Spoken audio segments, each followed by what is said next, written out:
You've landed in the confidence zone with Susan Axelrod, the confidence coach. This is a place for topics of information and inspiration, a place to support you to find your confidence, get bold, and get going. Activation is needed today at all levels. Don't wait for someone else to lead. Lead now where you are with what you have. Your energy and enthusiasm matters. Believe it or not, it impacts all of us. Find your confidence, get bold, and get going. Hello, friends. Find your confidence, get bold, and get going. Today in the confidence zone, I would like to speak with you about a topic that has been on my mind quite a bit recently. And that topic is self-defense for women. I have been feeling increasingly aware of how important it is for women to feel strong, self-confident, and able to defend themselves if something happened that made you feel uncomfortable. I myself have looked into getting certified as a self-defense instructor, but I don't have a precursor training to do that. And I don't think I'm going to be able to actually do that, although I may sponsor someone else to do that, to roll out programming in this important topic of self-defense for women and girls.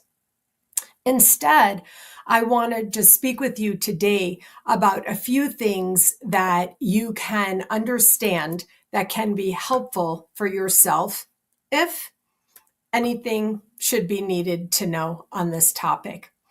So when you start talking about this and researching it, which I have been doing quite extensively, I also spoke with my own personal trainer about this. I told him one day in my training session that I was thinking about this and, really going to kind of pursue this. And he was like, oh, good, let's talk about it. He's a retired Army guy. And he said, I talk to my wife and daughter about this all the time. And so when I told him about my ideas of really, strength training to be able to fight, he's like, no. He said, no, you're not going to fight. He's a really solid guy. He said to me, if you tried to strike me, I would stand here and pretty much laugh at you. And I said, you're right. I get it. You're not wrong about that.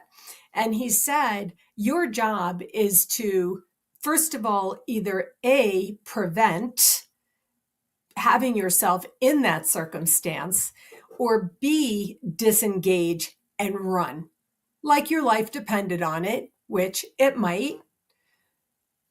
Not to be hyperbolic here, just keeping it real in this day and age, in the time that we're in. Look, friends, I am not going to apologize for talking about this subject. People are telling me, Susan, you're getting a little, exercised about things lately. I haven't been my normal, sunny, positive self. Yeah, I'm angry. I'm upset. I'm not scared at all. But I'm not happy about some of the things going on. Personally, I do feel, and I work to be in neutrality. If you know me, you know I talk about you have to get onto the platform of okay, which is neutrality, so you can rise higher from there. But this topic, I think, is very, very important. I think it's important for every single woman and girl, and for anyone who loves a woman or girl. So you're going to hear me talking a lot more about this, but for right now, I just wanted to introduce the idea and sort of share with you in case you don't know. It may be something that's common knowledge, but it helped me to look it up and remember something that I'll put in the notes, which are the key principles of just the basics of self-defense. Is the very obvious one. Don't put yourself in a dangerous situation. What does that actually mean for you? You know, there are certain things, you don't run late at night alone. You don't walk late at night on the street alone. You don't leave a bar with a stranger you don't know. I mean, there's some that are quite obvious that I don't really need to elaborate on in this discussion. But most of us could easily find ourselves in a situation that was never originally dangerous. But if someone comes up and they're in addiction or angry or toxic or, disturbed or whatever, it could turn into a difficult situation. Here's what I want to say to you, and I am really speaking directly to you. Listen to your gut. Girls are taught to be polite, and we grow into being polite women. That's a wonderful thing. There's a lot of reason for that. But in the culture that we're in today, I want to be one person to say directly to you, tune in on a much deeper level to the circumstances that you find yourself in. Listen to your gut instinct. And don't feel like you have to worry about offending someone else. In this case, it would likely be a man who might be imposing or creating a troubled feeling for you. Of course, obviously, there can be violence between women. I do realize that. So this applies to any situation you find yourself in. Now, I watched a TV series called Hawaii Five-0, the new one, not the old one, and I loved every second of it. One of the things I tuned into in learning a few years ago, whenever I watched that series, was what they call situational awareness. Is this something you know? Do you know what situational awareness is? Maybe everybody did. Maybe I just didn't. And in fact, maybe I had, but I hadn't ever needed to tune in to what situational awareness is.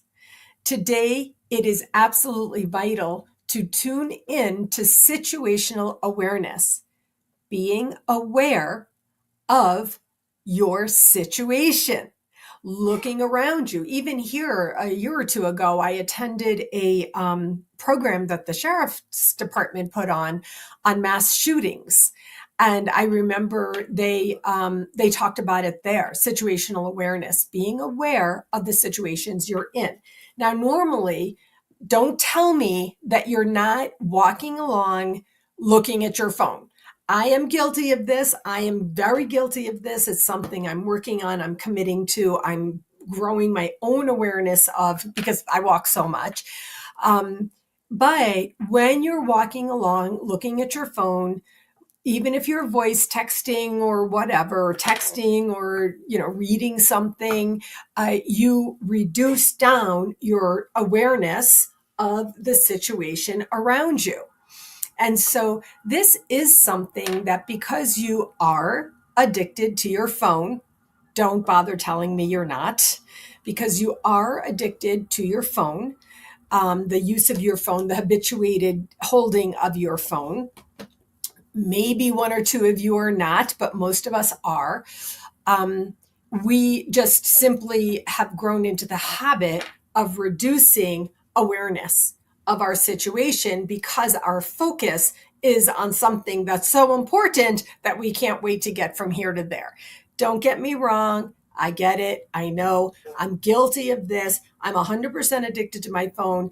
More often than not, I'm texting on my phone. Sometimes I coach on my phone while I'm on my walks, or I'm reading, or I'm just shooting off a text to somebody or sending a little funny or whatever. In basic self-defense, we learn to grow our awareness of the situation around us. That's called situational awareness, in order to prevent a difficult situation that you might run into. We're also taught to sort of be brave. Somebody's coming along that way and you bravely walk into it instead of turning around and running. I find myself very easily, very quietly, simply turning around. Usually, Mr. Cooper is with me. I'm walking with the dog, simply turning around and walking another way if I feel that that's the right thing or the better thing for me to do at that time. I'm not saying I've been in danger. But when you live in a downtown area in a city, you do need to realize your circumstances and that there's all kinds of people around you. So, awareness and prevention will serve you the best for your self defense. If you feel unsafe, my notes say make a plan to escape and avoid being cornered. We don't want to ever have to make a plan to escape or avoid being cornered. But I want to tell you that it could happen. Anything could happen in your lifetime. And so, by the fact that you might be watching this video whenever you're seeing it, I am here to say to you, have you ever thought about what making a plan of escape looks like for you? This is not something, these are not things that I had thought about until previously. This has been on my mind for the last several or few months since January. And I've been researching it. I've been talking about it. I've been thinking about it. I've been writing about it. And I'm now doing something about it. And so, I have begun to tune into these things to the point of even talking to my trainer, John, about it, and also looking into Krav Maga, which is among other things, a form of self-defense. And so finally, part of good self-defense is being in good shape. So I will tell you, many years ago, I really don't know when this started because I have been, I trained for a half marathon 12 years ago. And I remembered when I started running, I remember the feeling of how amazing it was to run. I had to work up to it. I started walking and eventually started running a tiny bit, and I trained and I worked up to it. And so it's been many years that I have thought to myself, wow, I can run. Like I'm running. And if I ever needed to run, I could run. I don't know why I thought of that at that time. I wasn't in any kind of unsafe situation or whatever. But it did occur to me. And over these many years that I've been focusing on what I call a fit life, the formation of my body, having good stamina and strength and core balance, I'm way long beyond the point of, oh, I want to look good. I mean, it's nice to look good. Don't get me wrong. That's a nice byproduct. But since I've been 50, I haven't really been concerned as much about how I look as much as about how I feel and how I'm aging. And so that's what I'm doing when I'm walking with Leela or with Mr. Cooper or with, Sarah, or, working out at the gym. I call Rebecca. I'd be like, thank you for getting me into the gym. And here's what I did today, and so on. If you ever did have to escape, could you? I'm so sorry.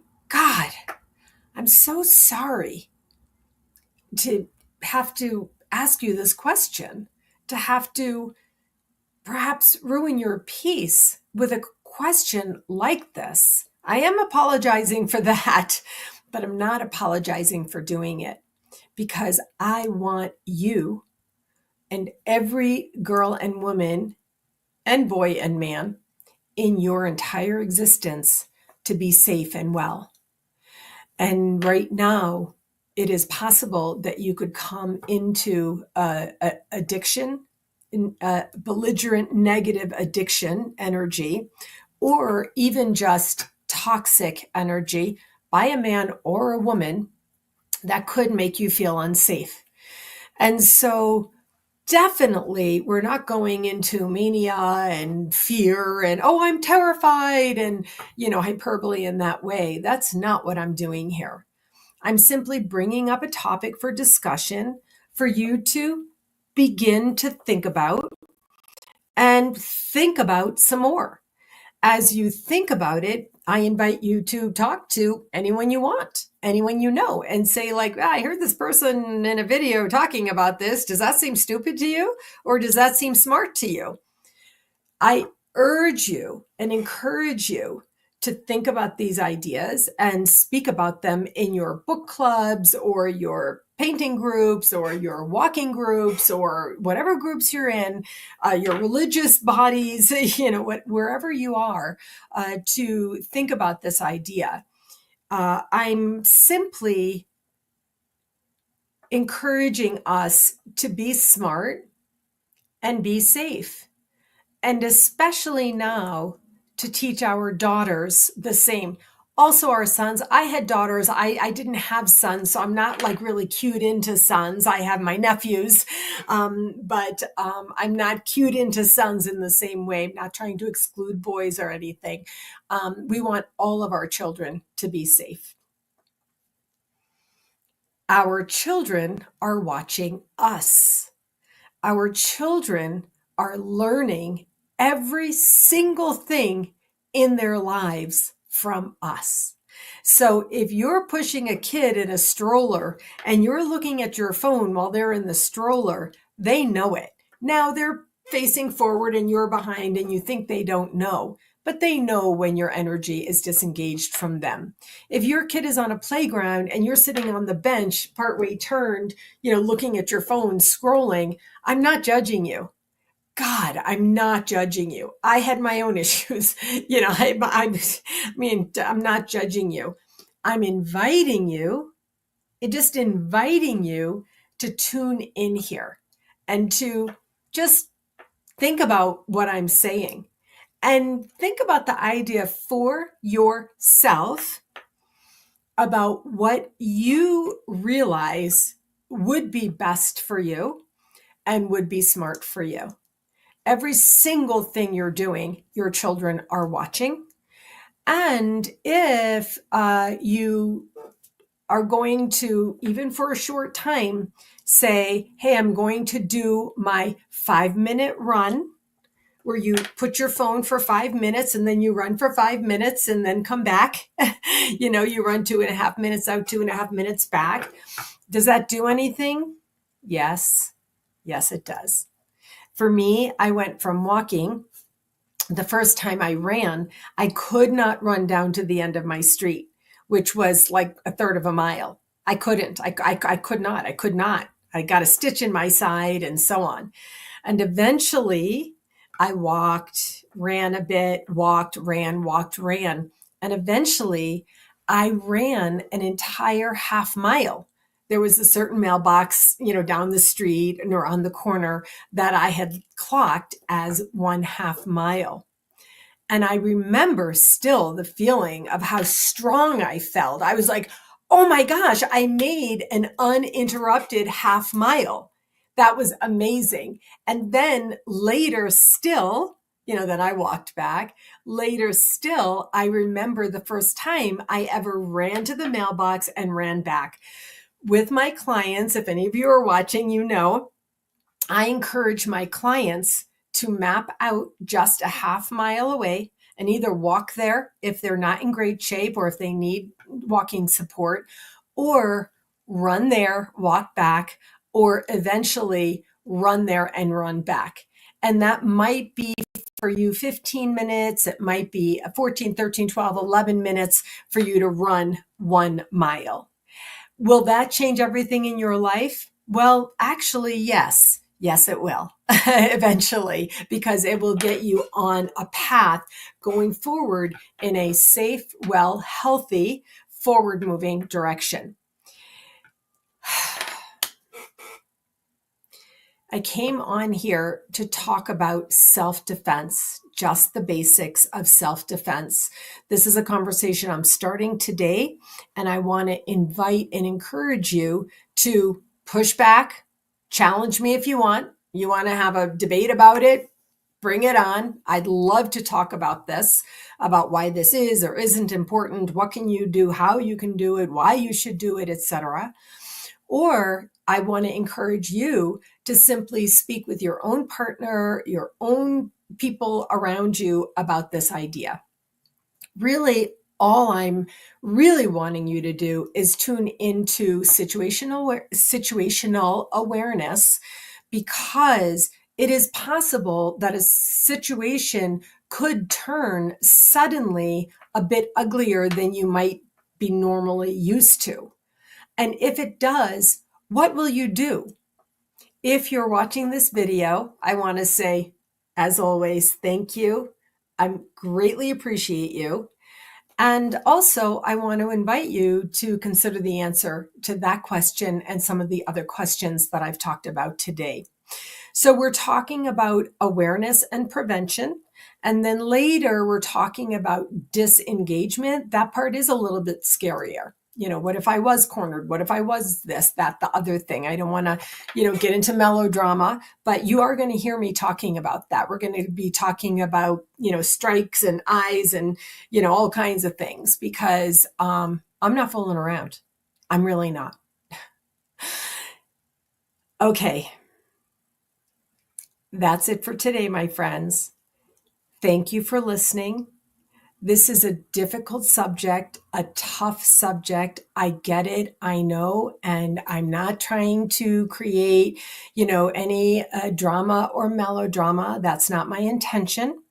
I'm simply bringing awareness to a topic that I personally feel, you can vet that for yourself. I personally feel it's very important for every woman and girl to be tuned in to this topic today. Okay, breathing.